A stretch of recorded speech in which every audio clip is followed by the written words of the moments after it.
Hello అండి. మన ఇంట్లో ఏ ఫంక్షన్ అయినా, పెళ్ళైనా, బర్త్డే అయినా, పూజ అయినా, ఏదైనా సరే ఎకేషన్ ఉందంటే ముందు రోజు నుంచే ఇల్లంతా సందడే సందడి. ఎందుకంటే ఇటువంటి టైంలోనే కదండీ అందరం కలుస్తాము. అలా అందరం కలిసే రోజు నిన్న సండే వచ్చిందనమాట. అంటే హైదరాబాద్‌లో మా మరిది గారు పడి పూజ పెట్టుకున్నారు. పూజ ఈవినింగ్ అంటే మార్నింగ్ నుంచే హడావిడి ఉంటుంది కదండీ. ఇంట్లో చుట్టాలని చూసుకోవడం, వడ్డింపులు, వంటలు, టీలు పెట్టడం, ఇలా ఇల్లంతా హడావిడిగా ఉందండోయ్. టీ అంటే గుర్తొచ్చింది. చాలామంది బెల్లం టీ తాగుతారు. మీకు తెలుసా? మా ఇంట్లో అయితే ఎక్కువగా బెల్లం టీయే తాగుతారు. మీలో ఎంతమంది బెల్లం టీ ఇష్టపడతారో కామెంట్ సెక్షన్‌లో కామెంట్ చేసేయండి. ఇంక వచ్చిన చుట్టాల కోసం ఒక పక్కన బెల్లం టీ, ఇంకో పక్కన పంచదార టీ అనమాట.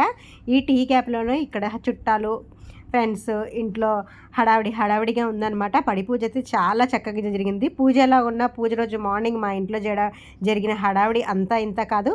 మేము చేసిన హడావిడి మా ఇంట్లో ఇదంతా అయితే లాంగ్ వీడియో చేశాను. వీడియో లింక్ ఈ వీడియో కింద అయితే ఇస్తానండి. వీడియో నచ్చితే సబ్స్క్రైబ్ చేయండి మరి.